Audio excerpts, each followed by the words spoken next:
What's happening, everybody? Welcome back to another Fall Obsession podcast episode. My name is Sam. I'm your show host over here. Thanks for tuning in. And if you guys voted in the Carbon TV Awards this year for Fall Obsession podcast, I just want to say thank you. At the time that we're recording this podcast, we don't have the results yet. But if you guys have been voting diligently, we certainly appreciate the support. Thank you guys very much. My guest this week on the show is Jake Newman. He is a content creator in the hunting and outdoor industry, has an awesome following on multiple different social media platforms. He does some incredible content and videos and everything with his brand Nocked TV. So make sure you go check out Nocked TV either during or after this podcast and give him a follow, show him some support. He's also pretty well plugged in with the Hoot Camo folks that we know and love over here at Fall Obsession. That's actually how I got connected with Jake, was through the Hoot guys at the Texas Trophy Hunters Extravaganza, hanging out in their booth and everything. Got to meet him and invite him to come on a podcast because we love talking with other individuals who are enthusiastic and passionate about hunting in the outdoors, obsessed, if you will. And he also has some awesome hunting stories that he shares with us, including one that is very recent. Actually, at the time that we're recording this podcast, he just got back the day before from a high country mule deer hunt in Utah, killed a 185-inch mule deer buck in velvet. Unbelievable. And he tells that story on the podcast. It's fresh on his mind. You can hear his excitement, hear the incredible, crazy story about it. You don't want to miss it. So we'll get to that here in just a second. Before we do, got to hit a few things here with the sponsors and partners that make Fall Obsession podcast possible and happening every week for y'all. First and foremost is our friends over at Hoot Camo. We started rocking the Hoot gear and repping the brand last year. First hunt with them was the mule deer hunt that I had out in Colorado. We actually talk a little bit about the pattern and some of his experiences with it in this podcast. But if you guys want to place an order with Hoot Camo, get a set for yourself, or maybe just pick up some of their casual wear, fishing wear, whatever they got on there for you, use the code FALLOBSESSION15 at checkout. That will save you guys some money. Go check them out. They got some awesome stuff going. HootCamo.com. News on Safaris is a Fall Obsession podcast partner. If you guys are looking to book that next African safari, that big adventure perhaps that you've been saving up for and wanting to go on, then you need to book with News On. We've had people both with our team and outside of our organization that have hunted with them that have had a great experience, and we believe that you guys will have the same. If you want to save some money, which we all do, hunting with News On Safaris, then you need to take advantage of this deal that we have here on the podcast. If you tell them that Fall Obsession sent you, then you will get a $500 trophy credit, free lodging, food, and drinks. Your professional hunter, skinners, and trackers, fees, and all that stuff with that's going to be covered. Basic trophy prep is taken care of. That is a $2,250 value per person, valid up to 4 people in your hunting party. So do the math on that. If you got 4 people going, you could get $9,000 in savings just by telling them that Fall Obsession sent you. Give Tim a call over there. His number's 303-946-9441. Again, that's Tim. Let him know that Fall Obsession sent you, and you will get that smoking deal with your next safari with News on Safaris. Elite Archery is a Fall Obsession partner. Been shooting an elite bow for several seasons now. Absolutely love it. The technology that Elite puts into their gear and everything is second to none in my opinion. The bow shoots well, very smooth, very comfortable, very shootable, fast, quiet. It's got all of it. Go to your local Elite dealer and take the Elite Shootability Challenge and see what you think for yourself. That's the ultimate way that you're going to know if their bows are right for you. And Elite themselves even tells you guys to go do that. So put them up against any other bow in the industry, compare them to what you're shooting right now, and who knows, maybe you found your next bow. Go to your local Elite dealer, take the Elite Shootability Challenge, and check them out. We have a new podcast partner over here at Fall Obsession that we're debuting in our sponsor segment this week, and that is an organization called Trophy Edits. So I'm sure that we've all had those photos in the past from memorable moments, memorable hunts, memorable experiences that weren't quite what we were hoping they would be. Maybe the lighting was wrong, it was at night, the photo's too dark, or perhaps it's a great photo of an awesome deer, but you got blood and nastiness everywhere that you would really like to have that kind of stuff cleaned up. Trophy Edits and the team over there with Dylan and those guys, they make it possible for you guys to have a cleaned up, professionally looking photo that you can show off and share with your family, your friends, your buddies. Save that memory for years and years to come. So if you want to take advantage of Trophy Edit service, there is a link in the description on this podcast episode. Click that link, that'll take you to their site. You can check them out from there, and by clicking that link in this description, it'll make sure that they know that you came from us over here at Fall Obsession. And yeah, check them out, see what they got going on over there at Trophy Edits. The Outdoor Call Radio app is a podcast partner. Outdoors Dan from Respect the Game TV, he has an app where you can play and stream hunting shows and podcasts on a loop every single day from your phone. It is free to download, so go download the Outdoor Call Radio app today and check out all the awesome shows and everything that they got going on over there. You'll catch Fall Obsession podcast playing on there on Mondays, the same day as our new publications. And make sure you follow them on social media so you catch their live radio show broadcasts that they have a couple times a week. The Outdoor Call Radio app. Last but not least, Ridge Rock Hunt Company is a podcast partner. Derek Eves is the man over there at Ridge Rock. If you're looking to book a North American hunt, you need to book with Ridge Rock. Derek has a large network of vetted and trusted outfitters that he only exclusively works with and sets his clients up with, so you're guaranteed a good experience. Call Derek, let him know what you're looking for. He'll work with you on all the details in your timeline and find something that works for you. Ridge Rock Hunt Company. Finally, thank you guys again for tuning in to another Fall Obsession podcast and for voting in the Carbon TV Awards if you did that. Whatever podcast platform you're streaming this episode on, please go and find that like, follow, or subscribe button, whatever the platform has up there for you. Turn your notifications on if that's an option. That way you get notified every time we drop a new episode. Head on over to our website, fallobsession.com. That's the hub. Everything filters through there. You can also catch a lot of content on there that you might not find on some of the other streaming platforms like wild game recipes, gear reviews, educational articles. We got a lot of articles coming out right now relevant to deer season coming up, some tips, strategies, and tactics type content that are on there that could be useful for you if you're trying to kill that big buck. Pick up a hat or shirt if you're so inclined, but even if you can't purchase anything, the best and easiest and cheapest way that you can help support Fall Obsession is simply by hitting the share button. Getting this content, this podcast, any of our shows in front of more and more people is the best way to not only help the brand grow, but to also help grow the hunting community as a whole. We want to reach more and more people, and the best way for us to be able to do that is by you helping us out and sharing our content. We always appreciate that. With that, I'm taking it to our conversation with Jake from Nocked TV. You guys are listening to another Fall Obsession podcast.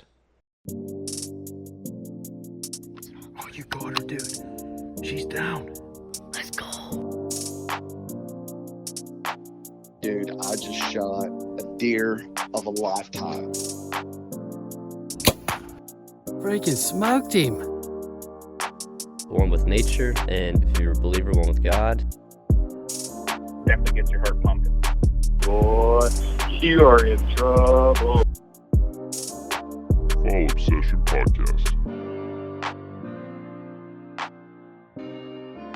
What's up, guys? We're back for another Fall Obsession podcast. I'm Sam, your host, and I am here in person in what I would call the cute little Fall Obsession home studio here with Jake Newman, Nocked TV. Welcome to the podcast, man. Dude, so excited. Appreciate you having me. Can't wait to jump into it and dive into some of our topics tonight. Absolutely, man. I'm excited. Thank you for making the drive out here, man. That's easy. I like doing stuff in person, man. You know, man, it's easy. I tell everybody that I podcast with, or that frequently that is, the in-person episodes are my favorite. We do a lot of virtual, and the virtual world and Zoom and all that kind of stuff, it definitely opens opportunities, right? No to podcast with people that you would never get on the show otherwise. Be consistent with your episodes, all that kind of stuff. But man, yeah, there's something about sitting down with somebody in person. The conversations are so much better. Oh yeah, I especially enjoy when you don't have to deal with Skype lag. Yeah, exactly. No kidding. Man, for our listeners that don't know who you are, introduce yourself and tell folks what you do. Awesome. Well, I'm Jacob Newman. I'm with Nocked TV. Do a lot of bow hunting. That's why I came up with that name. Own a custom rifle company, BMF Battle Works. We're out of Fort Worth, Texas.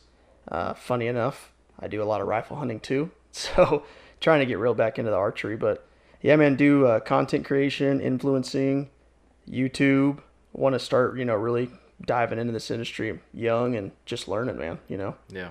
How old are you? 25. 25. Been doing social media stuff since I was about 19 to 20, and then really got into the hunting side and the YouTube side probably 21, 22. Gotcha.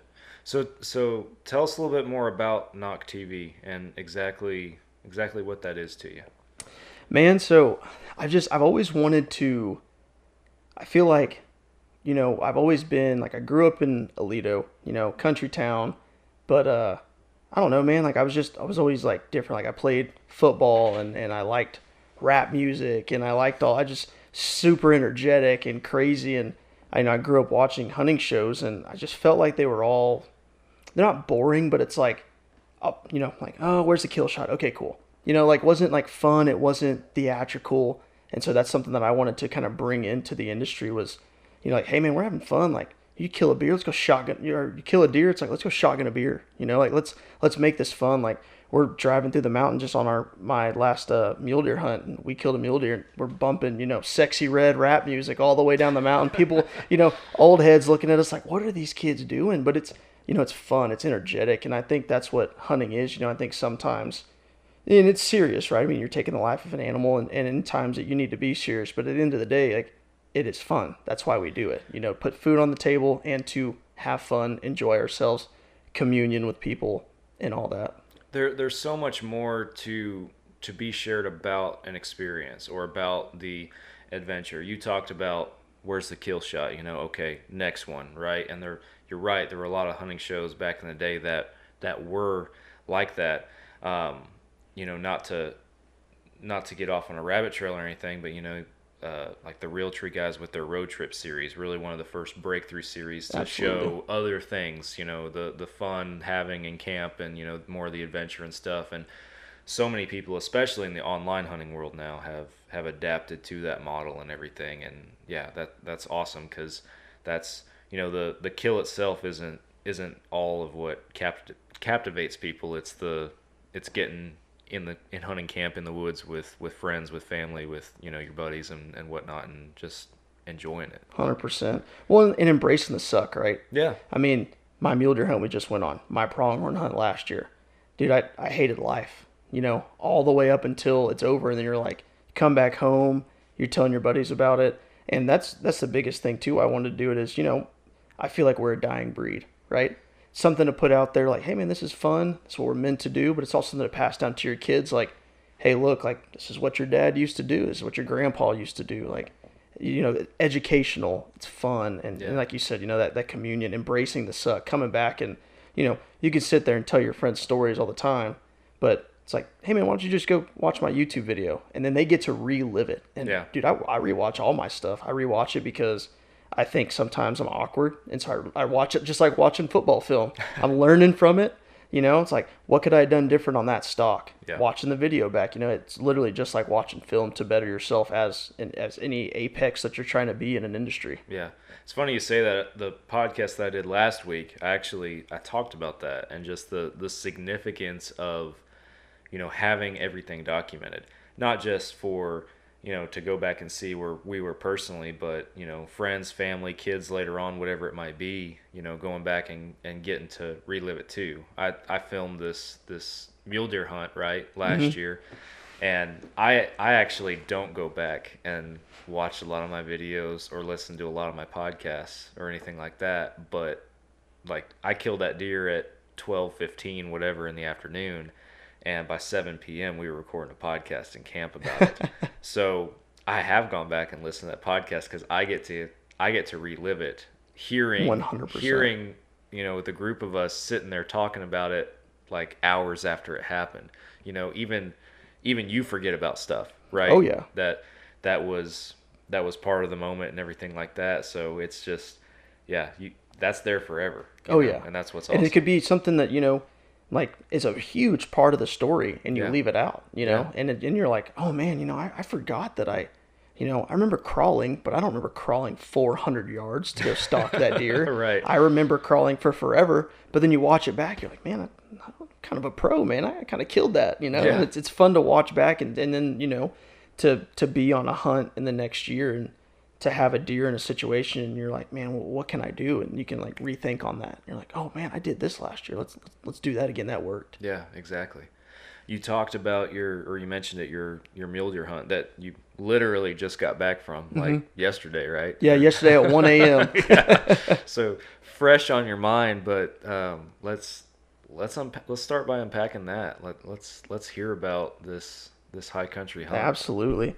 Well, and I'm excited to talk about it because, you know, this is my first high country, full backcountry camping archery hunt. I did a bear hunt in May, which was my first backcountry hunt ever, but that was a rifle hunt. But this is my first backcountry, high country archery, velvet mule deer. Been, you know, so excited to do it. Been joking around the whole time. Told everybody, oh, dude, I'm going to kill a stud opening day. You know, I went and scouted a couple times, saw some good deer, but it was funny. We packed all the way in about 2 to 3 miles and set up camp, and we spent about 3 hours building a rock pit to have a fire that was magnificent. And so at the end of that, we were so tired. I was like, man, let's just walk over here 400 yards and just scout this side. Didn't even know it was going to be good. And we scouted for 3 days before season. Every single day I found a new shooter. And I'm on camera. I'm like, dude, I'm going to shoot that deer. Like, that's the new deer. That's the new, you know, target buck. Go back in the morning. Psych, that's the new target buck, you know? Yeah. And so we kind of just found this honey hole. And so opening morning, you know, I know exactly where I'm going. Get over there, and it is 6:45. Dude, there's 40 deer on this hillside. All bucks. In those 40 bucks, there's probably 6 or 7 shooters. 3 or 4 of them I've been seeing for the past 3 days. So I'm like, you know, hey, Caleb, my buddy that was with me, I was like, let's just haul butt across this. And we're going to get across this canyon or get across this saddle, get on top of this other peak. If, you know, they're all feeding probably into their, you know, because we had a full moon. So I'm thinking they're probably feeding into their morning bed, thinking maybe we can catch them going to their afternoon bed before their evening feed. And come across, man, I am 15 feet into the clearing and I see these 2 deer. Put them in the binos. Man, that's a good buck. Throw the spotting scope down, mag view on it. Dude, I see a drop tine. I see kickers. He had forks like this, kickers directly in the middle of his forks. Oh, man. And I was like, oh, my God. Like, you know, I've always watched the videos guys doing this. I'm like, man, how do these guys kill these crazy big deer? Like, I never have an opportunity to do that. Even friends I know, I'm like, how are y'all killing 160-inch whitetail every year? Like, I don't see that. So I see this deer, and I'm immediately like, I gotta have that one, you know? And so I drop about 1,000 to 1,500 feet of elevation in less than 2 minutes. Oh, just man. sprinting down this hill. Because I told Caleb, I was like, dude, if he feeds up anymore or directly towards us, I'm going back in the tree line and I am hauling absolute butt down there because he's going to feed right there. And if he was going to take the path I was thinking, he was going to be 25, 30 yards and he was going to have no idea I was there. Yeah. And also would have been nice because that kill shot would have been a good video and hopefully would have been an easy track, right? Turns out it was not the case.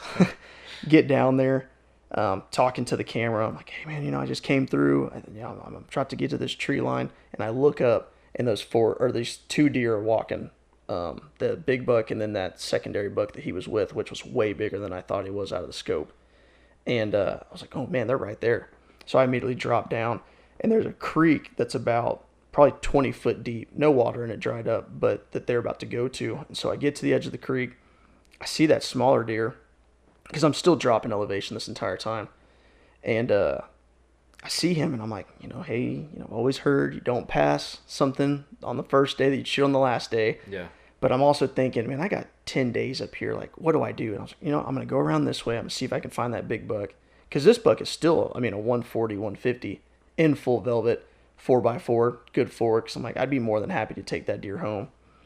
Come across, don't find that big buck. Come back. Full on ready to shoot this other deer. And as I'm sliding down on my butt to get closer to him, that big buck pops out, and he's headed up the other side of the ridge. And I was like, oh man, there he is, you know. But he's in this thick stuff. I mean, 20 feet to the right is about a 40-foot clearing that would have been awesome. And of course, he doesn't go in there.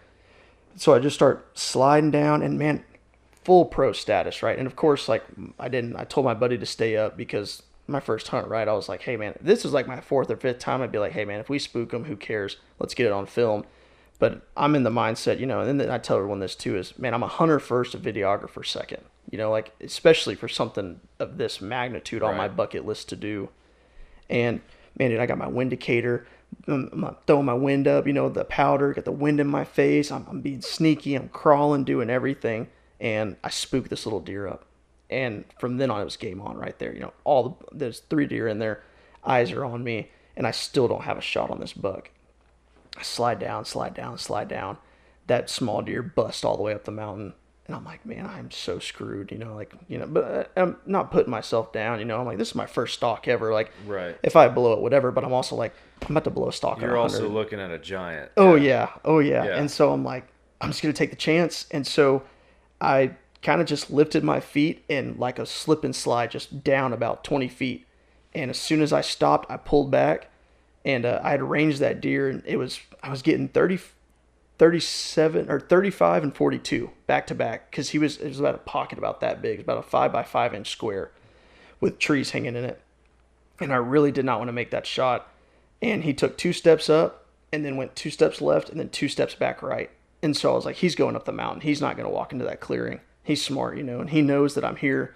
I'm in my Hoot gear. I got my hood on, you know, my mask up, so they don't know what I am, wind in my face, but I'm obviously making a crap ton of noise. Right. Something's there. Pull back. That small buck has now gone up the hill, and he's about 5 or 6 feet from that big deer, and he's going up to the left, and so I know that big deer's about to turn any minute.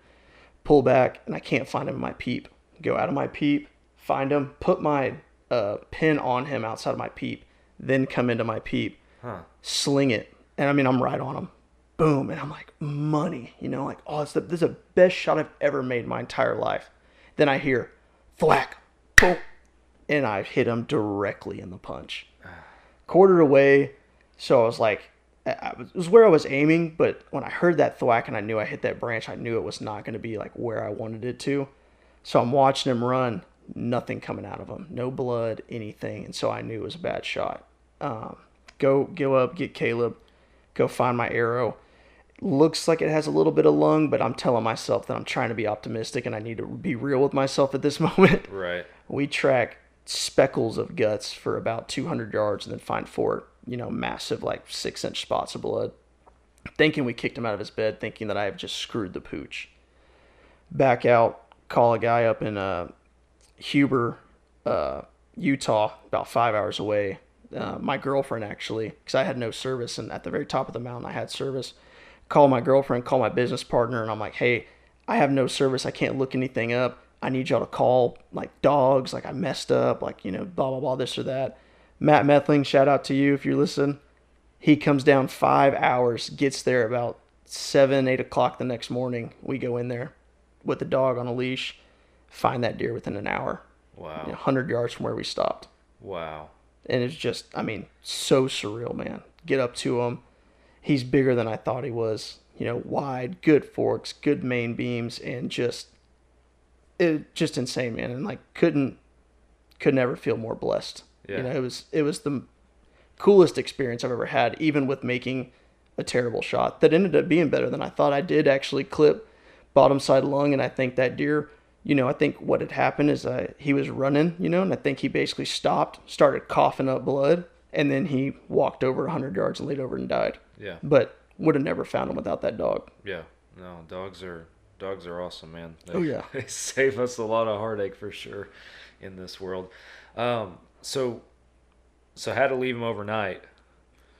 Didn't sleep much. I was going to say, that's a sleepless night, isn't it? Oh, yeah. Especially with a deer like that, man. You know, first time doing it and knowing, you know, and I mean, it doesn't matter the size of the deer, right? And I'm not a big trophy hunter. I just like unique stuff. And just happens to be, you know, he had a drop tine kickers, and like, that's pretty unique. He could have had that at 120 inches and I'd be just as excited. Yeah. But yeah, I mean, I think Caleb was trying to sleep all night, and I'm like, dude, like, what do you think? You know, like the whole time, and he's like, dude, just go to sleep.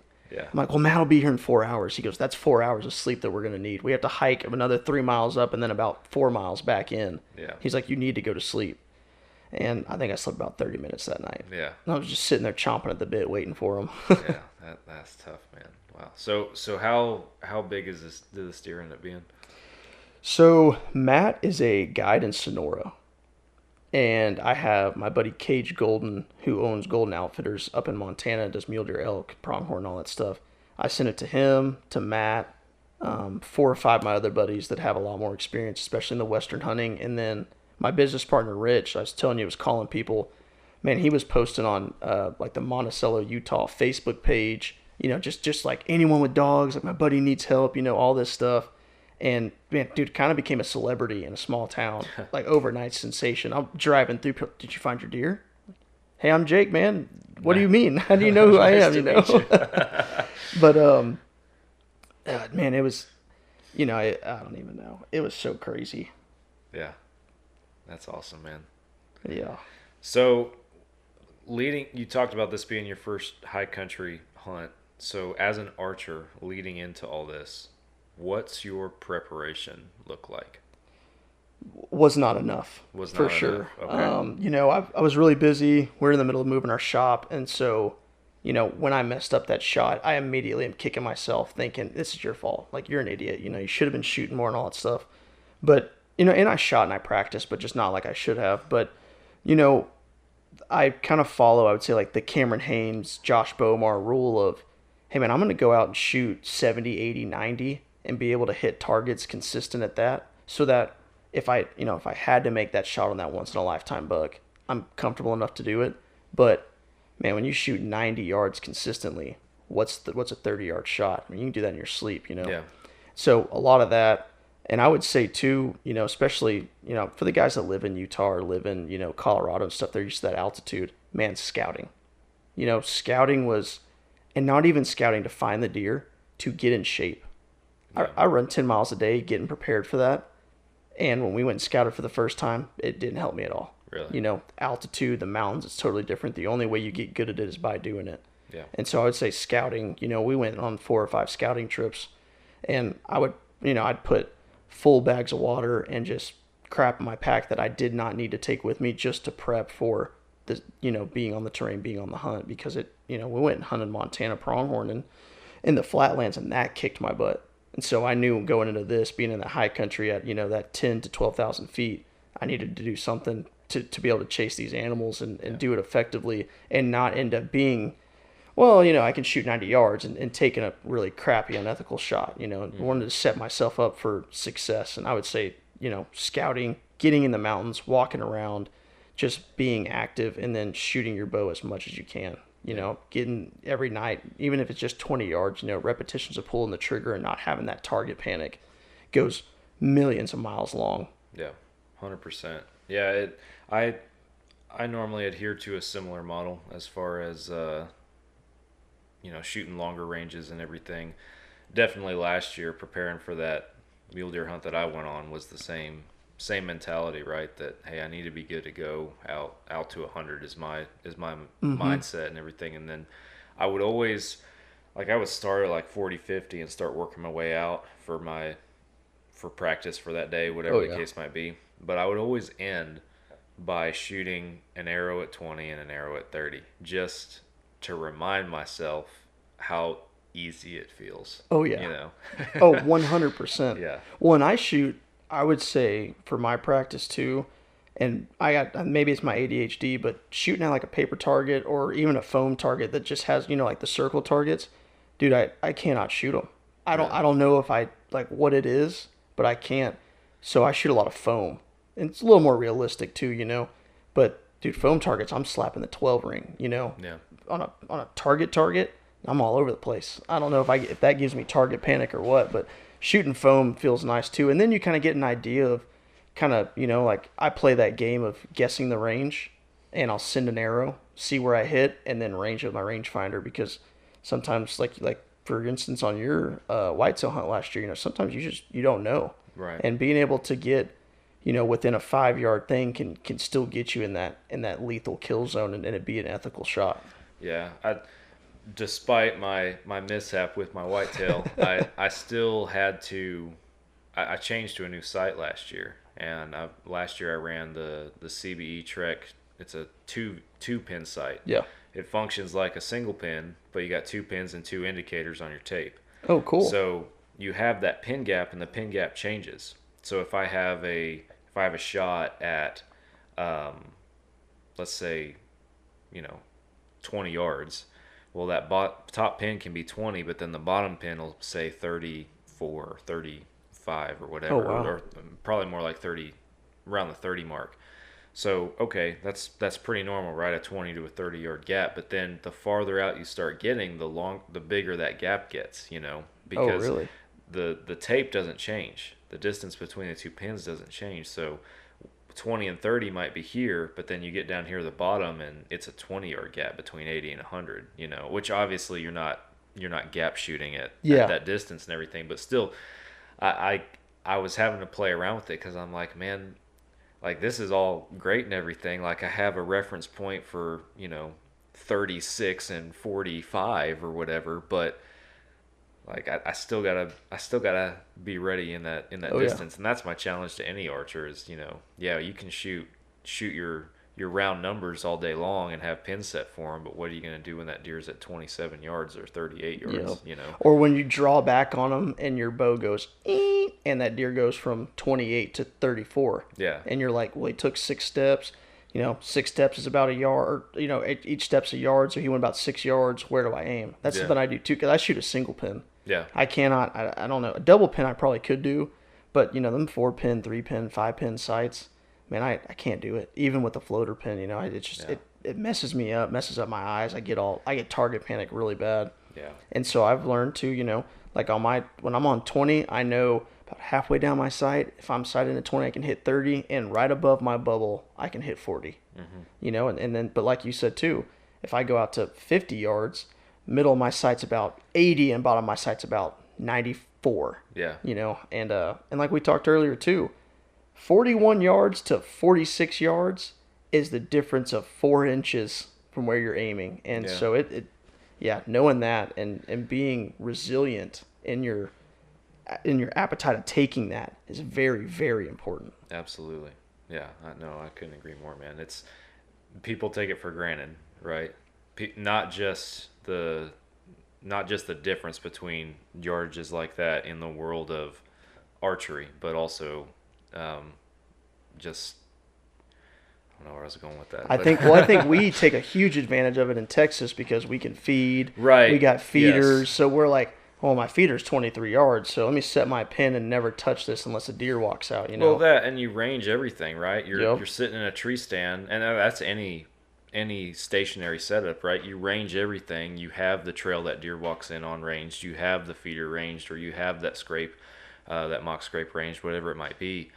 But that doesn't translate out west. Not at all. Not at all. And I used to talk so much, man. Oh, Westie hunters think they're so cool. Oh, they think y'all hunt over a feeder. Like, oh, you just wish you could. And then you go out there and do it, and you're like, man, Texas hunt. I mean, listen, I love Texas hunting. Don't get me wrong. Oh yeah. But you're out there west, and you're like, this is 10 times more fun, and the challenge is magnified by 100x. Yeah. And you're like, man, this is real hunting. Like, I get why maybe people were kind of talking smack on Texas hunting a little bit. Like, it's a total different ball game, and I enjoy it a lot more. That was, like I said, my first archery mule deer. I'll be back next year. I'll be putting in for multiple states next year, and I'm hoping that I'm going from, Utah to Arizona, to New Mexico, back to Texas, just hunting my whole way home. Doing a little tour, yeah. It'd be awesome. That'd be awesome. You tell me about the Montana pronghorn, because you mentioned that one and that being a challenging hunt. Man, that was wild. So my business partner, that was a rifle hunt. He had missed a pronghorn monster, man, like 5 times that first morning. We did 18 miles chasing that antelope. Yeah. And, every time we get up, I mean, you get on top of a hill, they just crossed. It takes you, 5 minutes to get up there. And next thing you know, there's 6 hills over. Yeah. They just bust down, and it's crazy. And so, watching him and him shooting over every time, I was like, man, what is going on? Didn't think about the altitude, for the bullets. And so he finally was like, hey, man, I'm done for the day. Like, I'm done. Let's go try to find you one. And, man, my actual, like, when I shot mine was not that bad, but we got super lucky. Spotted him at about 2 miles away, jumped out the truck, start heading down, and we're belly crawling past this old barn on this property. And we're belly crawling. And we get to a point, he's about 700 yards. And my buddy Cage that we were with, up there with Golden Outfits, he was Golden Outfitting. He was like, are you comfortable taking that? And, man, my furthest shot was 300 yards. I was like, no, I'm not. Yeah. And he's like, dude, we got to get closer then. And so I'm thinking, man, another 400 or 500 yards of belly crawling, like, this is going to suck. Well, that pronghorn spooked, and he spooked up. And it's funny, actually, I saw it on Instagram the other day of a guy talking about, if you spook a pronghorn, don't move. Just stay there. Because they're very, very curious. That deer spooked to about 1,000 yards, came all the way back up on top of this hill, and then started beelining it straight to us. And we sat there for 15 minutes, and he would take 10 steps and stop, 10 steps and stop, 10 steps and stop. He came all the way into about 340 yards. And finally, now at this point, I'm like, dude, just tell me, can I shoot him, please? Like, I'm jonesing over here, and able to put, and I saw Rich, miss high, and so I didn't dial or anything. My gun sighted in at 100 yards, and he's like, do you see that U on his chest? I was like, yeah. He was like, .42 shot, similar to your mule deer. Yeah. And he was like, put it right in his armpit. And as soon as he said, put it right in his armpit, I was, boom, dropped him. Nice. And it was awesome. And the next day, Rich was able to kill his because I told him, he was like, where'd you aim, man? I was like, what'd you dial to? I said, I didn't. 7 mag, shooting 139 grain SSTs. I said, just held right on him. I was like, if I'm going to miss, I'm going to miss low. We've been missing high, I'm going to miss low. Yeah. And, but yeah, even then, that entire stalk, because we had to go down and then back around, was about 4 miles. Yep. And Cage is over there, he's like, dude, hurry up. And, I'm flatlander down here in Texas, keeled over, just trying to catch my breath. And he's like, dude, we got to go. And that's the thing about Western hunting too is, man, I have a whole new respect for any guy that does it from Texas, living in Utah, Colorado, Montana. Like, it is so fast paced. It's not, people, ask me all the time, like, man, how do you go sit in a deer stand for, 3 or 4 hours, 5 hours, 6 hours, 8-hour days, when you're doing all day sits later in the rut. And, sometimes I'm like, man, I don't know how I do it. It's just what you do. Yeah. It's a part of it. And those guys are like, I could never do that. Yeah. And then you go up there and you're with them and you're like, how in the world? Yeah, I can see why you could never sit in a stand because y'all are just running around a mountain for, 10 days. It's two different worlds, man. And there should not be any disrespect or shade thrown one way or the other, in my opinion. You have lazy hunters in both worlds. Oh, yeah. 100%. But I 100% get how a guy that's only hunted out west, spot and stalk, running and gunning like that, how coming to Texas and sitting in a stand would just drive you insane. No doubt. Right? I grew up in that. I have a love for that. I have a lot of I get a lot of peace and just, therapy just sitting there in a deer stand. It's a special place for me. But then it's also like strategies not to be taken for granted in that too, because absolutely you gotta, in a Western hunt, for example, like you look at the wind, all right, the wind's blowing out of southwest today. So just all of your stalks have to start from a certain direction. Whereas wind's blowing out of southwest today, so these stands on my property are out. Yep. I can't hunt these stands, and I got a buck daylighting at this stand. And it takes self-control to not go in there and blow it out. Completely blow that buck out of there. Likewise, just the whole nocturnal game, right? You might have a buck that is nocturnal, and you are staying out of his wheelhouse until he turns and starts daylighting. And then you're trying to hunt strategically with the wind and all the other factors in the time that you have to even get out there in the first place. Whereas Western hunting, you start your day and you try to find your deer, right? You're not looking at trail cam pictures and losing sleep over the fact that this deer will not turn daylight and get out of his nocturnal routine. Or that one day where you're like, hey, I'm not going to go sit in the stand tomorrow. He's not going to be there. And all of a sudden you check your camera at 6 o'clock in the morning and you're like, Dang it. Dude, cell cams are a blessing and a curse, man. Absolutely. A blessing and Oh a curse. my gosh. Yeah, there's some times where I wish that they didn't tell me what they told me. Oh yeah. Sitting at work and I get a picture and I'm like, can I leave right now? Yeah. What are we doing today? Yeah. Should I take this absence? How Take some time off. important is my job today? Exactly. Absolutely. No, I learned a lot I hunted Montana two years consecutive, 2018 and 2019. Mm-hmm. Relatively the same area, but not the exact same spot. You know, for pronghorn the 2 years, and I realized the second year how lucky I was the first year. I know we talked about my pronghorn experience before we started recording, but like I think back to that, and I really wasn't prepared to fling an arrow more than 60, 70 yards going up there.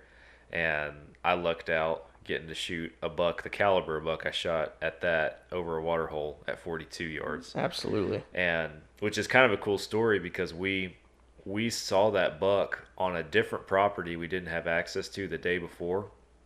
And he was distinct because his cutter on his left side, it wasn't broke off, but it had started separating. It was like halfway hanging off. Really? So he was very unique, and he was the biggest buck that we had seen so far. So we're like, man, that'd be awesome to see a buck like that. Fast forward 24 hours later, I'm sitting in a water hole. This buck comes walking in, cruising. I'm just trying not to think about how big he seems to me and just focus on my shot. But I catch a glimpse of that cutter, and this is 3 miles away. Yeah. And I caught a glimpse of it. I put it out of my mind. I made a shot. I killed him. I watched him go down. And then I called Drew, my buddy up there, and I was like, dude, I'm pretty sure it's the same buck. I'm pretty sure it's the same buck. He's like, there's no way. And sure enough, we walk up there. And I was lucky he didn't rip that freaking cutter off when he rolled down the hill. Yeah, shooting right. him. But it was barely hanging at that point, but it was still hanging. And I don't kick myself because I didn't know, and this isn't what it's about for me, but it still is kind of cool. I got him back from the taxidermist, and I had them repair it. Because I was like, yeah, it's there. I want them to look nice and symmetrical. Yeah, go ahead and repair it. So they fixed it. I posted a picture on my Facebook when I got the mount back, and a bunch of guys were like, dude, did you score him? Did you score him? Did you score him? No, never did. So I went and printed off, and did my own little green score on them and everything. And like the minimum to get into the Pope and Young record book for pronghorn 67, and he taped out at like 68 and some change. No and I was kidding. like, dude, how cool would this be to have a buck, like a pronghorn, in the Pope and Young record book? So I started looking up what do you have to do. Because I had it repaired, he's ineligible. No way. If I had left it hanging, it still would have counted because it's still attached. Yeah. But do you get extra? I wonder if you get extra like length on that, because now he's hanging out some. Do you get to count that? Because it's got to go from the middle of the main beam, right? Yeah, exactly. I don't know, but no, any repair counts as artificial antler, and it's rendered ineligible just because of that. Yep, I learned that at that time. So, which again, I don't lose sleep over it because that's not what it's about for me. But at the same time, I was like, man, that would have been cool to actually be able to say that I had a pronghorn in the Pope and Young record book. But anyway, where I was going with all that, I went back in 2019, and it was a much harder hunt. I was more prepared for it as an archer, but it was a much more challenging hunt. We didn't have access to the same land that we had before, because before we were hunting a mix of public and private. I ended up killing him on the private. We didn't have that private anymore, so we were 100% public land, which that was special because Montana, to me, like in archery season, we had tens of thousands of acres without a soul in sight in Montana. And that was just unbelievable to me. At the same time, it was a lot harder to get on good pronghorn. No doubt. The closest I got to a good buck was 120 yards the whole week. Jeez. So I learned a lot. I made a lot of mistakes. I learned a lot, and I wouldn't trade it for anything. Yes, I would have loved to kill one, but that's where I learned and got my true respect for Western hunting. I would say is out there. 100%. Well, and it humbles you. Yes. Like crazy, and because, and that it's the fun part of Western hunting, but kind of the sucky part is, like I told you, I'm out there scouting, finding new deer every day. So sometimes you get a little ADHD and you're like, I don't know where to go. I don't know what buck to hunt, do all this, which is a good problem. At the same time, you can go out there and you're in one bowl and there's 10 dudes hunting in that same bowl, and they blow your deer out. And so now you have no idea where your target buck is. Or you go scout 3 months earlier thinking, like I'd never seen that buck that I killed this year, or this week, Yeah. and like no one had seen him. I think he was just elusive, but I could have seen him 3 weeks ago. And when I was on my scouting trip, came back up there and he could have been 7 ridges over, and I'd have had no idea. I would have kept, taking that Texas mindset of he's going to be back, he's going to be back, he's going to be back, and hunted there for 10 days and never seen him. Yeah. And so it humbles you. Yeah. For sure. That was last year in Colorado, and I know you've met Tim. Oh yeah. Our guy out there that I hunted with, and he kept telling myself and Mike, or one of our other producers that was there, he's from Michigan, and he had a whitetail tag out there. So I was mule deer hunting, he was whitetail hunting, we were all hunting together out there. But he kept telling us, he's like, these deer are not like your Michigan deer or not like your Texas deer. Like these deer are different. These deer act different. They behave different. You gotta. And so many times throughout that week, Mike and I were trying to bring our Texas or our Michigan ways of hunting out there, and Tim's like, no, that's not what they're gonna do. And by golly, pretty much every single time that Tim said they were gonna do this, that's what they did. I lucked out because I killed mine on the 3rd day, and on the 4th day, if I didn't kill one on the 3rd day, I had told Tim, I'm taking that ground blind in your basement, and I'm going out here in this little patch of evergreens, and I'm Texas hunting these mule deer. Oh yeah, no doubt. I'm glad I didn't do that. Oh yeah. Well, and it's cool, like the people you can meet doing that, like I mean, and I don't do this for a living, but whenever you have access and you start a YouTube channel or something like that, and so you're committed to trying to get out and make new content. Dude, out there, like I said, my business partner posted on Facebook, dude, I became like a celebrity in Monticello for a couple days. People are, walking up to me and asking me if I found my deer, and you're meeting people. I mean, I have a guy over there who's like, dude, if you want to hunt my private land, like I have 4,000 acres on the bottom of the mountain that I have huge deer on that just come, 20 yards from my back porch. Say when. Yeah. When do I need to put in for that tag? Yeah. I got landowner tags. Just come buy one from me. Okay. Yeah. I met 6 or 7 guys that are guides all throughout Utah, that were like, dude, if you pull an elk tag, like call me, man. Like it's cool to meet you, man. Like I love what you're doing, and for me, I'm 25, right? So I got guys that are, 35, 40 years old with 30 years of hunting experience that are willing to let me come out there and they'll help me go on an elk hunt. That I get to learn firsthand right then and there how to do it, and not spend that 5-6 years putting in for a tag to go out there and blow it and not have any idea what I'm doing. Yeah. In this industry, good and bad sides, right? 100%. It's very competitive, and you can get into a spot with guys that just want to take you in and put you under their wing and teach you everything they know.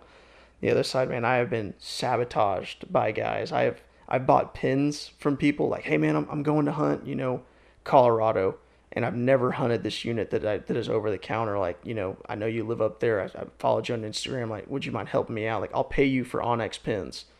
Spend $1,000 on pins, go out there, don't see anything. Watch that guy post on Instagram 2 days later killing a 360, and you're like, come on, man, I sent you money, man. Like, I wasn't just asking for a handout, and it's crazy, man. And then they'll laugh in your face, like, man, I can't tell you my secret spot. Like, you really thought I was going to do that? And it's like, what? Like, I'm out there, people are seeing me with my buck. Where'd you kill him? I'm like, dude, I probably sent 15 different guys pins. I'm like, go here. There's 7 other bucks in there that are shooters. Go there. Yeah. But, and I don't know, some people get real, butthurt and bent out about, oh, my secret spot, this or that. Hey, man, if it's not private, it's probably not a secret. Yeah. And everyone's going to be able to have access to it eventually. It doesn't matter. And I'm always about helping people, because you never know what that guy could do for you. Yeah. No, you're right with there being 2 sides to everything, and I believe that you truly get what, like, if you're going out there and putting in the work, right, it's going to pay off, and you just touched on it, right? You have a landowner offering to let you come out there and hunt next time. You build those relationships, you build those connections. Absolutely. They come to fruition, and that's a whole side to everything that I've come to learn just through our own organization is, like, you don't have to pay all this big money with an outfitter to go have all these experiences, because growing up, that was just me being naive, I didn't know any better. I'd grown up hunting Texas and never hunted anywhere else. Montana anything hunt was just a video on a screen to No me. doubt. You know, it was never something that I thought I would go do.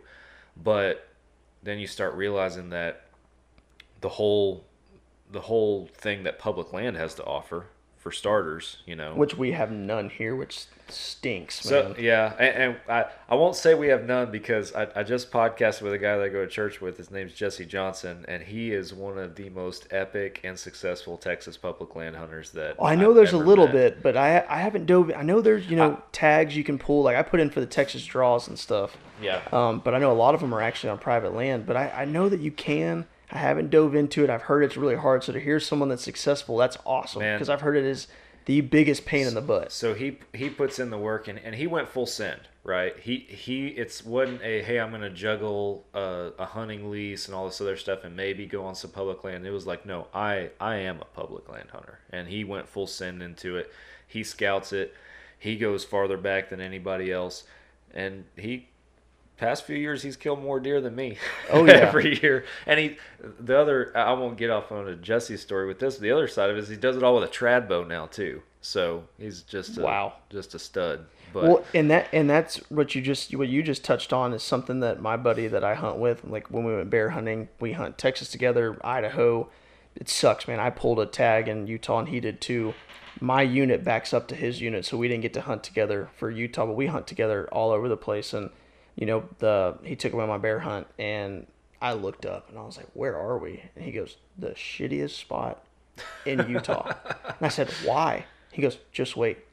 So we're hiking 10 miles a day straight up, man. We're going from 3,000 feet to 6,000 feet in 500 yards. No BS. And but in 10 days we saw 19 bears. wow. And I learned a great lesson of one, getting in better shape before you go on those hunts, and two, when you go to the stuff that sucks, that's where the big animals are, and that's where no one else is. Exactly. And we had, like I was telling you, overnight sensation in Utah, right?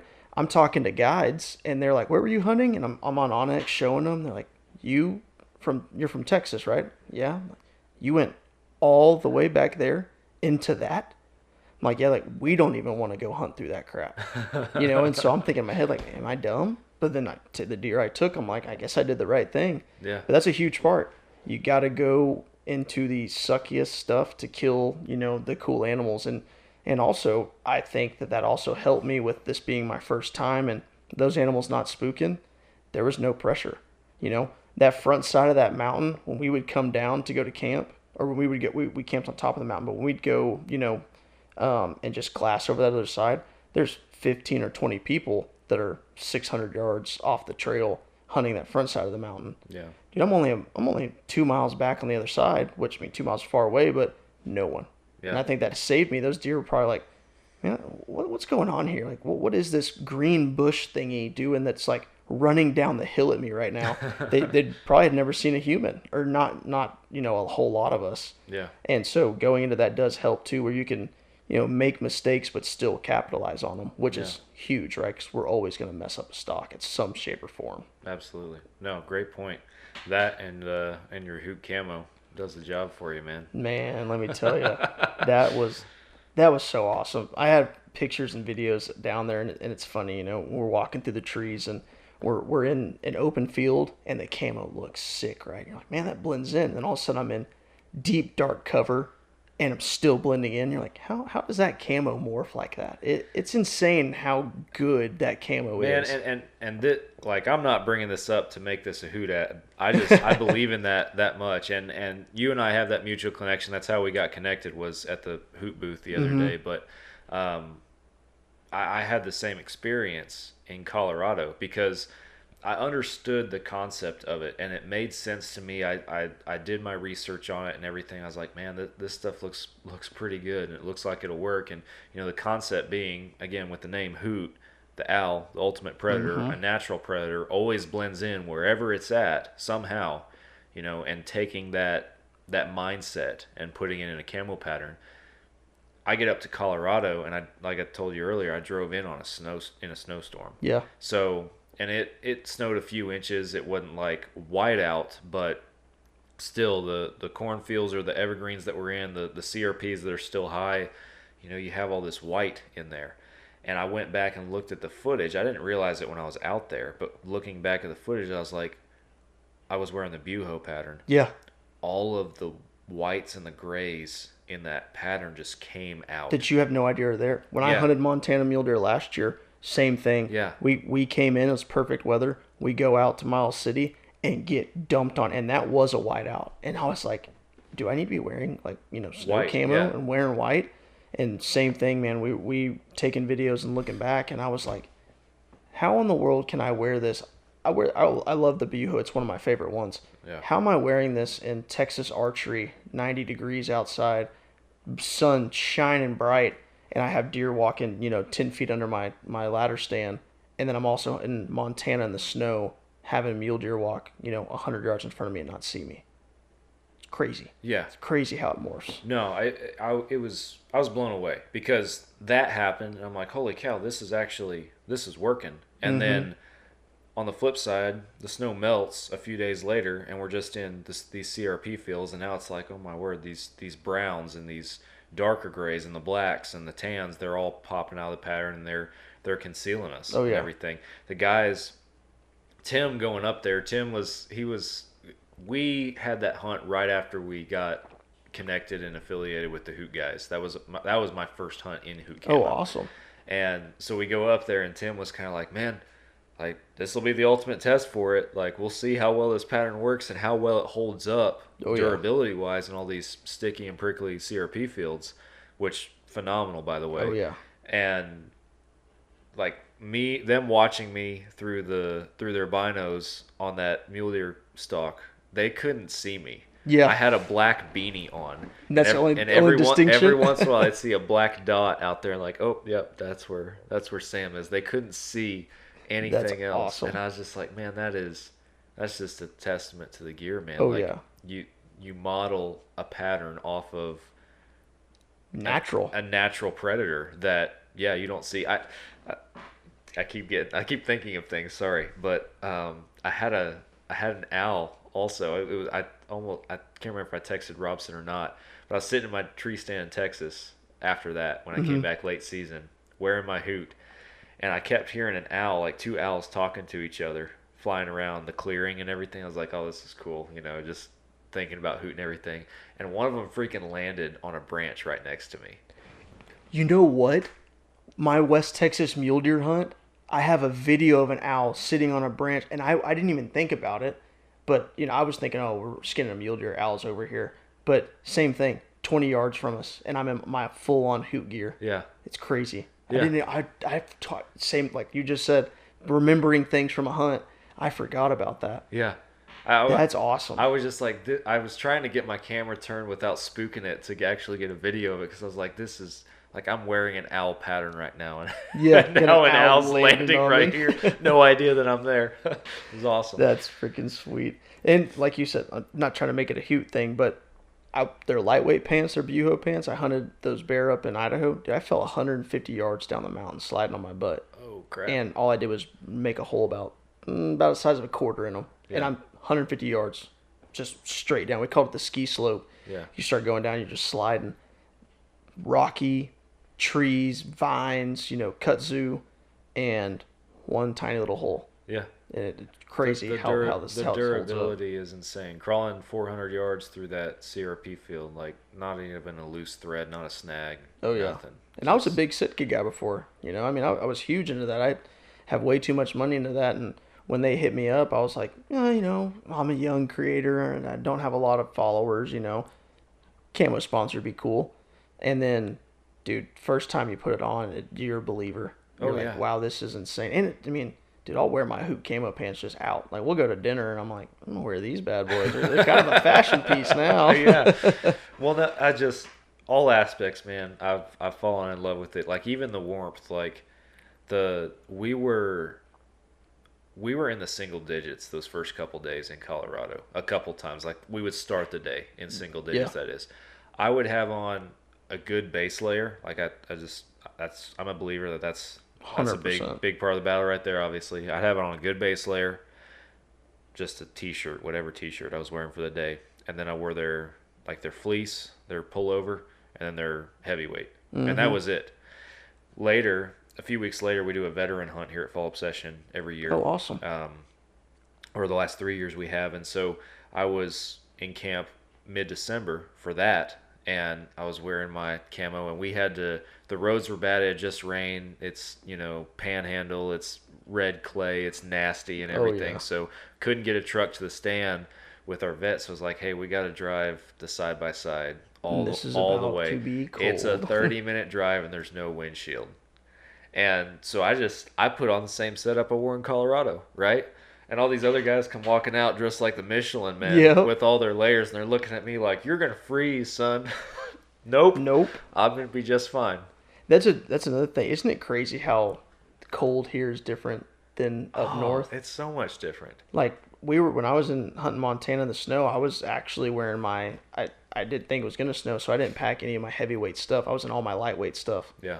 Because they got an early snowstorm that wasn't supposed to happen. And same thing. I went to Shields and bought those hot chili under base layers. I wore that in my lightweight pants, and I was completely warm, But then come back to Texas, dude. I'm hot chilies heavyweight, and I'm warm. But it's crazy how you have to change, from the humidity down here, how much colder it can be. 30 degrees here is feels like 70 in Montana. We were pronghorn hunting. It was 40 degrees, and I was in a t-shirt and. Yeah, dude, I could have been wearing shorts and been fine. No, I told you about getting down to the ground blind where I killed mine. It was 55, 60 degrees, and I'm pouring sweat. I've sweat through my shirt. Oh, yeah. Holy cow. Totally exhausted. Different. Yep. 50 degrees here, you're in the stand. Can't even, you can take a shot, and it's not because you're hyped up. You're just freezing cold. Exactly. Man, you've talked about being a creator and everything, and I want to talk about that aspect and that side of everything that you're doing, because one of the platforms that you have established is TikTok. And it's no secret the challenge of being a hunter, an outdoorsman, whatever other label you want to associate with it, and being on a platform like that. I guess my question is, how do you do it? Tough. It's very playful, very, very strong on the editing, on what I'm going to post. Man, I for every video that I have up of hunting, I probably have 10 get taken down. I've had my account totally shut down and had to call TikTok to get it reopened up. They put me down for animal abuse and all this stuff. And, it pisses me off, right? We're one nation under God, right? I have it tattooed right there, Genesis 27:3. Go grab your bow and quiver and hunt game for me. It is a God-given right. And you're going to tell me that I can't post that? I get it, man. If some dude's out there and he's smoking 60 coyotes and making a video, maybe that's obsessive. Some regions of the world, or some regions of the United States, that's not obsessive. It needs to, or not excessive, it needs to happen. But right. I can understand how on a platform they're like, hey man, we don't need to see you going out there and just going on a slaughter fest. But man, shooting a whitetail buck, shooting a whitetail doe, going on a mule deer hunt, it's hard, man. Like I said, I've been shadow banned. My views are down like crazy on TikTok right now. I've been trying to really push a lot more onto YouTube shorts. And I'll tell you where I've been posting a lot of stuff is on X. And I'm about to buy their premium status and start posting on there. Because since Elon took it over, you can kind of post whatever on there within reason, obviously, right. And that's my big problem with TikTok too right now is, not to get too graphic, but a girl can jump around in a bikini and, shake whatever they have, and that's totally fine. But me, walking, and that's the thing that's crazy too is I don't even post kill shots or anything like that on there. No. It's me, walking across the mountain or walking to my deer stand with a gun or a bow in my hand. They take it off. Yeah. And it's insane, So TikTok's really hard. You really play with editing. You'll see a video and it's me and you're like, man, why would he crop it, to where all I can see is his bino harness and, his head. And it's because I'm trying to crop my bow out because they get mad about that. Yeah. And, I'll say too, unless you're a really big name on there, Josh Bomar, Ty Jordan's really big. He's from Utah. You know, they do a lot of, and I've talked to Ty, and I know Ty's has had issues before, if I'm not mistaken, with even just shooting foam targets, you know, that look like animals and them taking videos down. He's like, dude, it's fake, bro. It's hard. You know, and YouTube's getting bad too. I've had 4 or 5 videos taken down on YouTube saying that it was animal abuse and excessive blood because I walked up on the deer and, you know, I put a perfect lung shot on it with my bow, which doesn't happen often. But when it does, I make sure I document it because that stuff's cool. Yeah. And, you know, they're like, oh, that's excessive. You don't need to show that. You know, but it sucks too. Like, you know, when I was growing up, like, that was, you know, I'm one YouTube video away from knowing how to do this. That's how I learned how to skin deer. Yeah. You can't post that stuff anymore. You can't educate people, and it's hard. Like, being a creator in this industry is hard, especially if you don't have a name, if you're up and coming. But my advice would be is to just stick with it, push through it.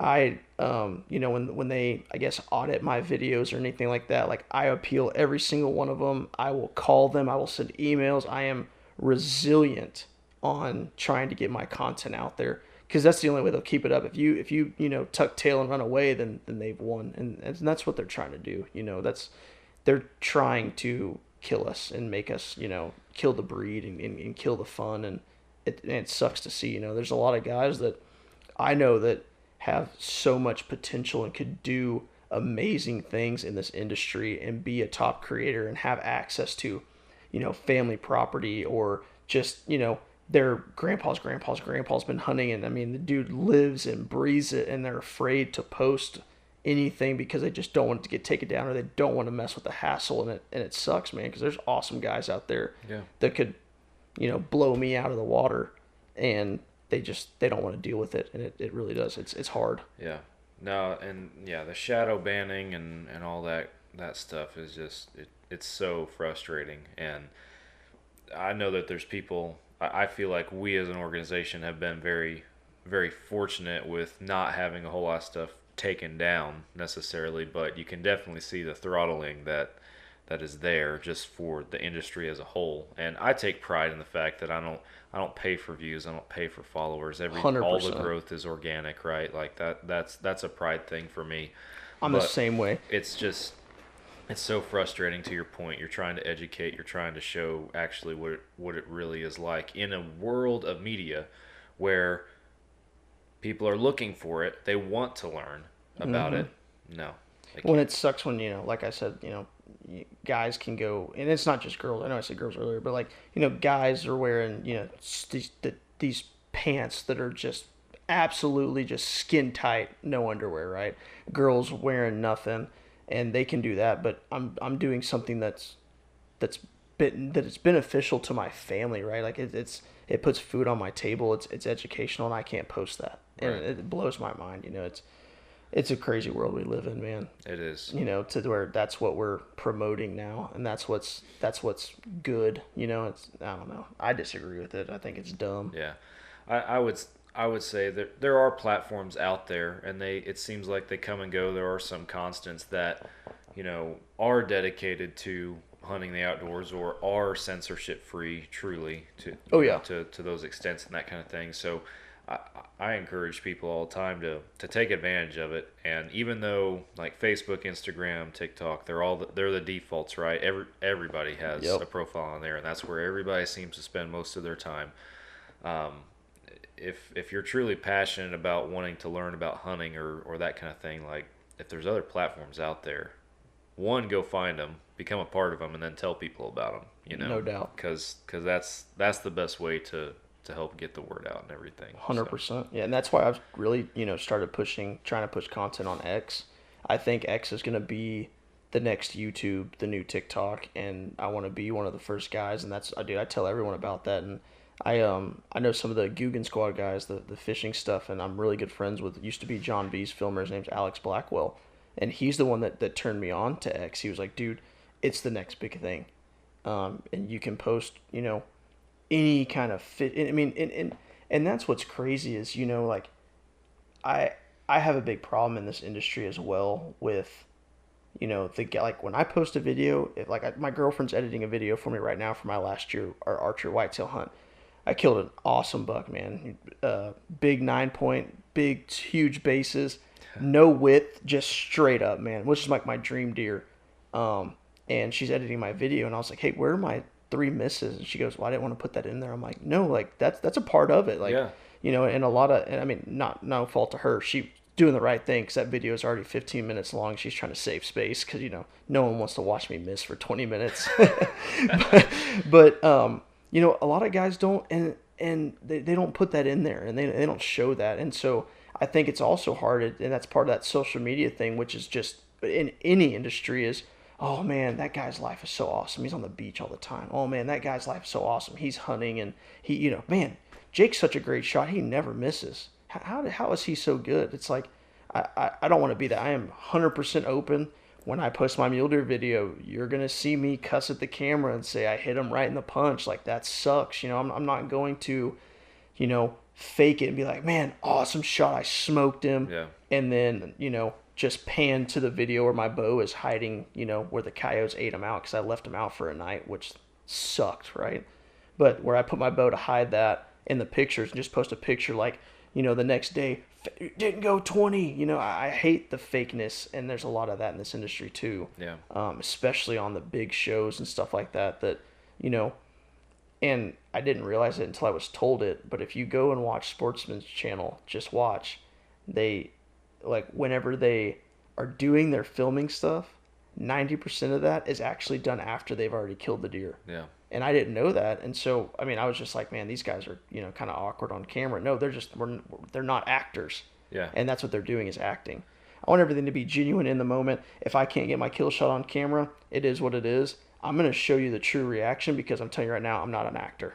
So I want you to see what's real. And, you know, when I miss that buck 3 times, you're going to see the emotion on my face and me just being pissed off at the entire world and pissed off at myself at what's going on, because that's a real frustration that any hunter, but especially an archer, is going to go through. Yeah. Mishaps with your equipment, mishaps for you just getting too excited, buck fever, you know, it's a real thing. And when you put it out there that you never miss and you're just super deadly lethal, and maybe there's guys out there that are like that, but it's not me, and I'm not going to act like it's me. No, there's 100% a non-authentic side to this industry, in my opinion, and you hit the nail on the head with that. And like we pride ourselves here on being authentic, about sharing on the shows the real problems, about talking on the podcast about the real problems. Like, I missed that buck back in November.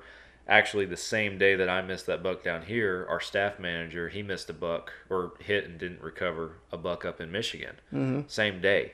So what do? We recorded a podcast about it. Yep. And we talked about it. And it sucks. Like, it was not a fun podcast. It's an educational episode, but I definitely wasn't one of my favorite episodes. But that's part of hunting, right? Absolutely. And at the end of the day, like, we got cameras, we have platforms, we share content in whatever regard.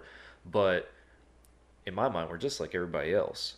You know, yeah, we're go-getters, and we'll go out there, get the job done. We take initiative to go out west and go on these experiences like you did, but you worked for it, right? You put in the work that anybody would be putting on camera or not, you know, going on that experience. So why not share the authentic side of it? You know?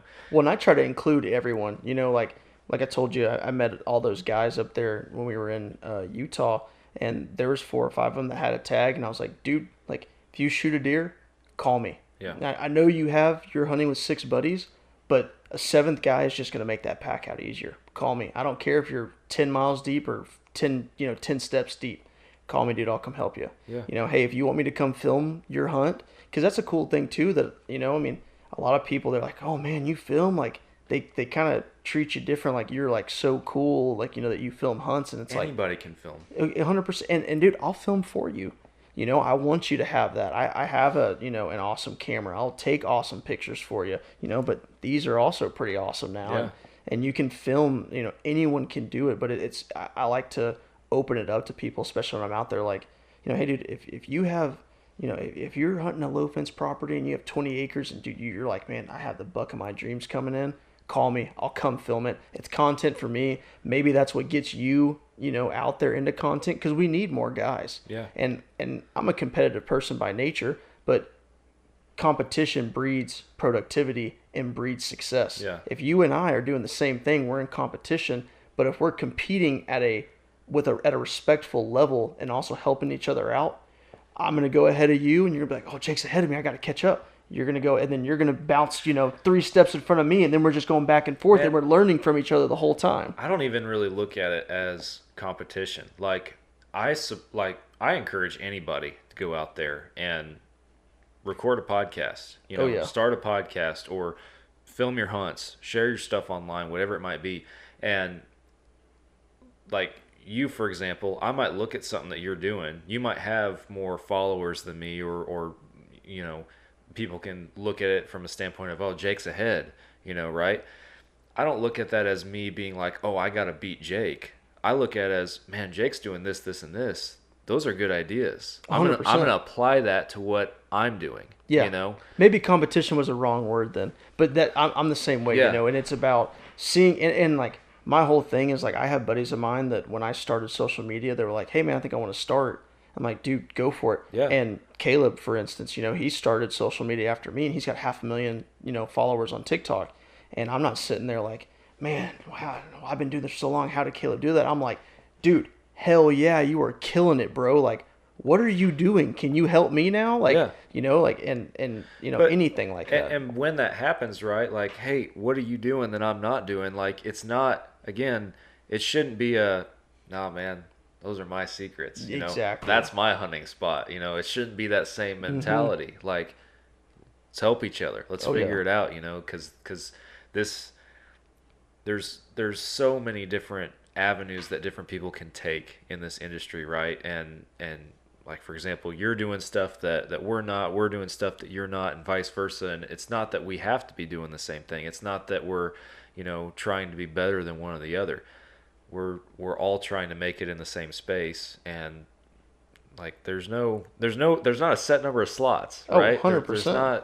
Well, and I think we need more people in it. We do, 100%. And I encourage anyone watching this, anyone that watches my YouTube, that follows me on social media, I'm always going to encourage, and and if you shoot me a message and I don't respond, it's not that I don't think I'm cool. I probably just honestly didn't see it, because if you have a question, if you were like, hey man, I pulled a tag in Utah, like, where did you hunt? Or, hey man, I saw the deer you killed in Utah, where did you hunt? I'm not going to tell you like, oh man, I hunted, northern Utah when I was in southeast Utah. I'm more than likely I'm going to send you the pin on Onyx and say, dude, I hunted right here. This is where I glassed. Go there. Hey dude, I'm actually going to be up there in September. Call me when you go up there. Let's go hunt together. Yeah. I'm very open to that, because you never know who you're going to meet. The next kid that I randomly meet, that's a couple years younger than me, that's hunting, could be the next Josh Bomar. And what if I'm like, yeah, that's cool, I know that guy, and all of a sudden he's like, hey man, I remember when Jake helped me, like, hey man, I got this opportunity to go on a caribou hunt, like, you should come with me. You never know, and I hope that I'm that guy for someone else in the future. Yeah. And it's you constantly, and me and Robson talk about this all the time. Your network is your net worth. And it doesn't have to be a money thing. It's just about having guys with a common interest of, you scratch my back, I'll scratch yours. How can I help? I'm willing to do anything. And we both benefit from it, like, dude, I've told like 20 guys where I hunted last year, and I know they're all putting in for the same tag. Yeah. I hope every single one of them pulls it. And I hope we have a 20-person deep camp, and we cover that whole mountain with Texas boys next year. Yeah. And it's fun. And the Utah boys that I've met this year, I want to hunt with everyone and experience it, because everyone has a different style, a different experience, a different point of view. And when you get in there and you can just get in that mixing pot, you never know, what's going to come about it. You blow a stock, but you were successful. Hey, I'm upset, but all of a sudden I'm in camp, and I do sleep well that night, because I'm so stoked that you killed a deer today. Right. That I'm not losing sleep. I'm excited to wake up in the morning and go fill my tag. Yeah.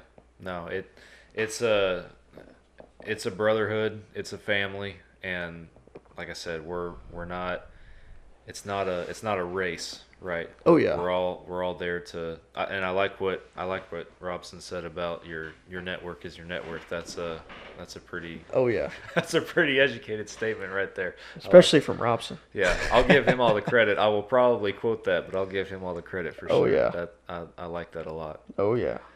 Man, so I have a couple questions that I like to ask all of our first time guests on our show.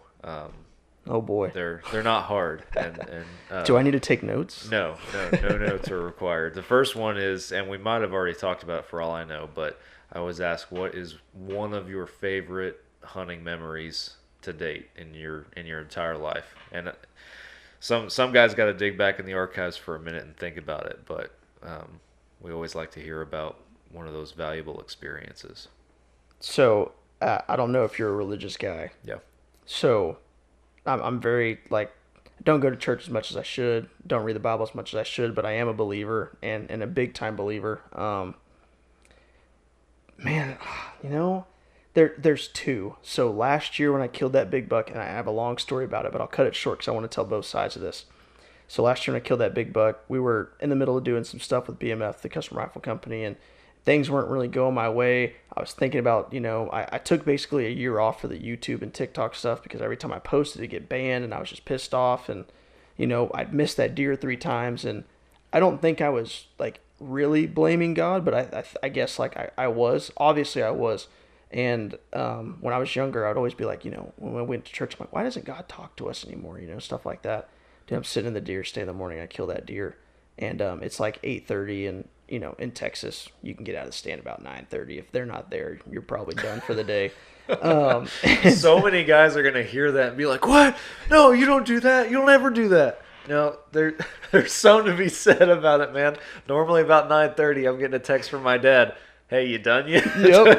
Oh, 100%. And so it's like 8:30, 8:45, and it's the one morning that my girlfriend didn't go hunt with me, because she'll hunt with me and film for me and stuff, and she was like, I want to sleep in. You haven't been seeing this deer. I'm not going to wake up, blah, blah, blah.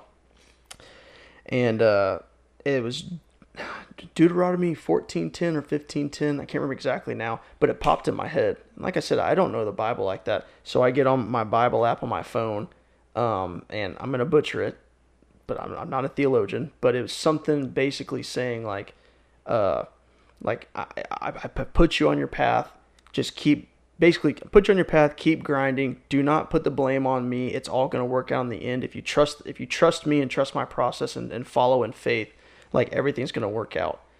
Dude, I had this instant, just like weight off my shoulders, relief. I looked out the blind window.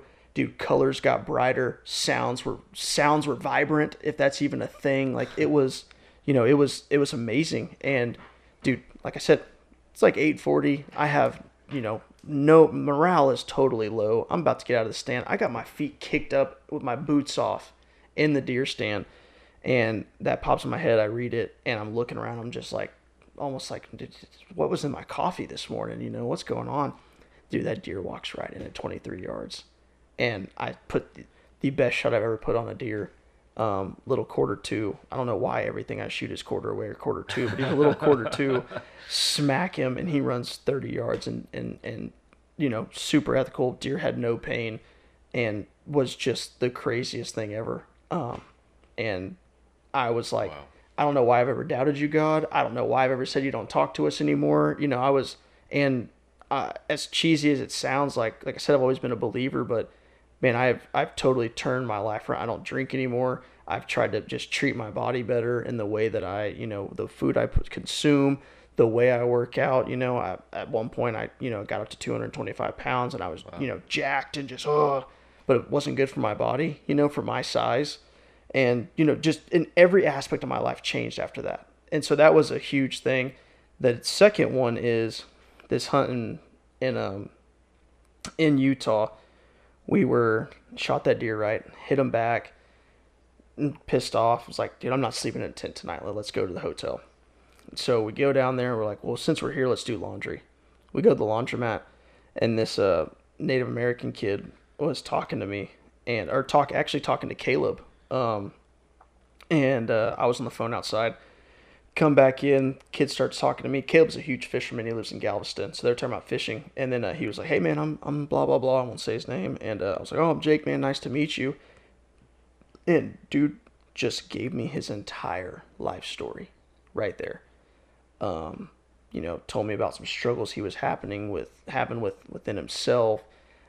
Told me about, like taking stuff out on his mom, which I didn't ask the extent of what that meant because I didn't want to know, just everything, man. And God talked through me.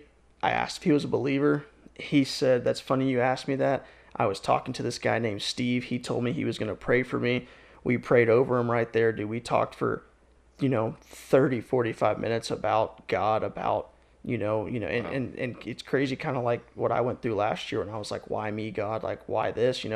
He wasn't a believer, but he was, questioning me. Well, if God's real, then why does my life suck right now? Why do I not have a job? Why am I living out of my car? Why am I camping in, on the side of this mountain, which is, he's like, is fun for now, but for the last 4 weeks, and I got to share that, and I hope that I made him a believer, in that instance, and was able to save his life. But dude, it was same thing, and that's the crazy thing. I'm out there hunting, dude. That's the only reason I'm in Utah. I'd never go to Utah just to go. I probably would now because I think it's cool, but would have never been there. Yeah. And I'm out there hunting, and I meet this guy, and I genuinely hope, he talked about ending his life and doing all this stuff, and was like, basically told me, that he had thought about it while he was out there camping and all this stuff. And I just, I couldn't even tell you what I said. I have no idea because it was not me talking.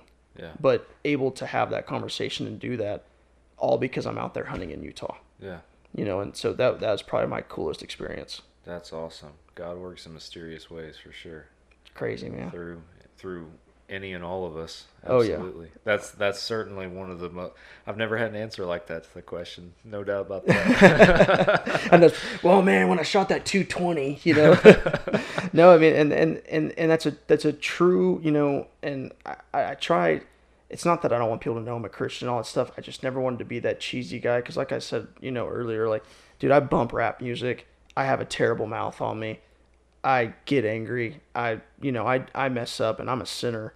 And so it's not that I don't want to talk about God on my platforms or anything like that. I do, but I feel like Christians already get that rap of being so hypocritical that I'm like, if someone asks me, I'm going to tell you, and I'm going to put it in my video, and I don't care, but I don't try to like push it down people's throats or anything like that. But that is a genuine answer of being the coolest experiences I've had, and it's not because I killed a 185-inch mule deer a week ago. It's not because I killed a 143-inch whitetail last year. It has nothing to do with, the score of the deer, how the deer looked, what the deer was. It was about my experience of being in the situation because I was hunting. Yeah. And it just happened to be that, Wow. That's awesome, man. Next question I got for you, and I know you're ambitious. I'm sure you got a lot here, but bucket list. What's at the top of the bucket list that you want to do that you haven't gotten to do yet? Africa's obviously huge. I want to shoot a water buck, but number one has got to be Alaskan caribou. No doubt. Caribou. Dude, that's my number one. Huge, man. And I got some buddies that up there right now. He's hunting in Alaska. He left 2 days before I went on this mule deer hunt. And I was like, you lucky bastard. Like, I'm going to hunt velvet mule deer, right? Which is awesome. But then I'm sitting there just drooling over him going to shoot caribou. Oh, man. Yeah, that's a dream for me. That's a once-in-a-lifetime hunt for me in my mind. When he gets back, he said he's doing a DIY. He says I think he spent like $5,000 or $6,000 on it. But he said that he has found a way to do it cheaper. Because he said the tag's not that expensive. And getting up there's not expensive. The expensive part is getting like all your gear up there. But he said he thinks he's after doing all this research and paying all this money to do it, he's found a way that he thinks he could actually like do the hunt and have everything he needs in that $2,000 to $3,000 range. Really? He figures that out. I'll give you a call. Yeah, we're going next year. I'm curious, man. I'm down. I'm good for one out-of-state hunt a year. Yep. Normally, this year it's Idaho elk. I got an Idaho elk tag this year. Ooh, so heck yeah! I'm excited about that. Idaho's awesome. That's what I've heard. Sucky country, man. it sucks. I've heard it's rough. I'm going with a buddy up there that goes every year, and we're doing like the whole pack in on horseback, 10, 15 miles, the whole Heck yeah. the whole deal. So Archery. You said you're strictly archery, no rifle at all? I'm a bow only guy, and I told him that. I'm like, hey man, what's the likelihood? Like, I already know it's lower, but like, am I not gonna have any chance at all? He's like, oh no, we figure it out. We'll make it happen. He's like, I'll have a rifle just in case you want it. I was like, I don't want it. I don't want it. I don't want it. Yeah, day 10 when that 390's out there at 400, maybe. He shot a 340 up there last year. That was a very respectable bull. So Heck yeah. He goes up there every year, sometimes multiple times a year. He goes on multiple trips up there. He lives up there, but Awesome. I'm excited, man. It'll be a fun time. Oh yeah, So. I'm hoping to do. I haven't done an elk hunt yet. I mean, that's obviously big on the bucket list, but yeah, number one, dude, caribou. And DIY. I don't want to go with a guide or anything like that. I want to get 7 or 8 guys. All of us have tags, and I want to go hunt 10 Mile Road and just go out there and just bust down on them, man. I think it'd be so awesome. Man. That'd be awesome. Well, last question I got for you, and I think you touched on it briefly earlier, but for anybody that is wanting to do what you're doing in the outdoor space, the content creation world, what's some advice you got for them? Grind. Be resilient. Don't give up. Don't, and don't care what anyone says, man. When I tell, like, I'll send pictures of my deer to my dad, which obviously, right, it's my dad. But, he's excited that, it doesn't matter what I killed, right? He's like, heck yeah, man. Like, are we cooking backstrap tonight? Like, what are we, you know what I mean? Yeah. So, and I know that's kind of off topic a little bit, but going into that to say that I think now, like, for instance, with my mule deer, right? Posted it, had guys comment, man, that's an awesome deer. Like, what do you think he scored? And I'm like, oh, I had some guys, friends tell me that they think he's 180, 185. I don't know what he is. No, dude, no, that deer's 150, bro. And don't listen to the bullshit. Who cares what the deer scores? If he makes you, I'm all about shooting old deer and shooting mature deer and all that stuff. But, dude, if he gets your heart racing, dude, kill that thing. Yeah.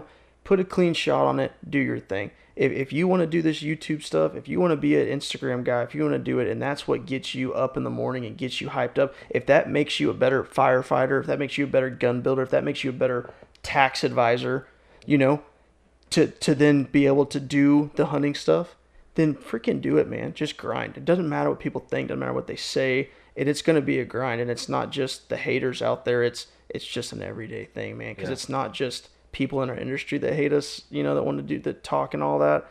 Man, no one likes us. No one likes hunting anymore. And so it's hard, man. The platforms want to pitch you down. And like I said, I took a whole year off, and that was my biggest mistake, right? Keep going. Just punch and punch and punch and punch and punch. Yeah. Man, the haters don't like hunting. The vocal people don't like hunting. There's plenty of people that like hunting, but they don't speak up. And likewise, like, somebody watches a video on YouTube or whatever, and I've had to learn this. I talked in our 200 podcast with another podcast host, Johnny Mac from Soul Seekers, about it. They, people get on there that don't like what a guest you had on or a topic you talked about, and they'll, get all keyboard warrior on you and have after it. But the people who actually enjoy it, like and move on. There's not a whole lot of other support there, so you feel the negative so much more heavy than you do the positive. I had a guy comment on one of our, I forget which one, but one of our podcast videos the other day on YouTube. He threw a comment up there just because he doesn't like, I don't know, the way I talk or the way I run this show as a show host. He literally wrote like this paragraph about how horrible of a job I did and how I should resign and step down. Like, I'm not the freaking president, dude. First off, I'm not the president. This isn't a resign and step down. If you don't like the podcast, if you don't like how I talk or how I run a show, like, I'm not making you listen. 100%. Move on. Well, and I was, man, I used to, like, especially when I was younger, dude, it was, who are you?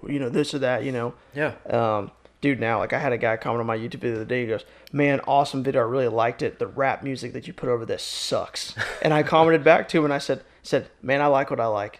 And it's that simple. And like you just said, if you don't like that I use rap music, if you don't like that I, will let a cuss word slip out here or there, you're totally entitled to your own opinion, do your thing, but I'm going to continue to do mine. And that goes into my advice is, dude, if you like country music and that's what you think is cool in your video, then cool. If you like freaking Justin Bieber and that's what you think is going to make your video cool, then dude, go do it. It doesn't matter. Just do what you want to, because at the end of the day, there's going to be other people like you that are going to support you, that are going to like your videos. And like you said, the haters just talk louder. The guys that really support me, they're not the ones that are commenting on every single post I make. They're the ones that are liking and watching every single post I make. Yeah. They don't feel the need to put there and throw a comment down because it's, It's funny though. Yeah, the haters also find time to watch, and I mean, publicity is publicity, right? I know. It's funny how that works. Man, as we wrap up the podcast here, tell our viewers, our listeners, where they can find you if they do want to follow along. I am on TikTok, Instagram, YouTube, now Twitter. Everything is Nocked TV, Nocked TV, like knocking an arrow. I think my TikTok, though, someone else had already had like a knock something. So my TikTok is just Jake Newman 15. But I'm on all platforms. If anyone knows of a different platform that I need to be on, I'm always open to starting a new one. But yeah. Awesome, man. Well, anything else for the greater good before we wrap it up? Shoot your bow, practice, buy a BMF Battleworks rifle. There you go. Go check out that platform as well. Absolutely. So, got some good stuff going on over there. Man, thank you for joining me for an episode on our show. Dude, I'm stoked. Hopefully do many more in the future. I'm excited. Hopefully it's not the first one for sure. Especially like you're not that far away. Do this in person thing from time to time. Maybe they'll get tired of seeing me. They'll be like, "Why is he on here again?" They can move on if that's exactly the case, right. So. Thank you guys for tuning in. Thanks for listening. Thanks for watching. We're back again next week for another podcast. I'll catch you then.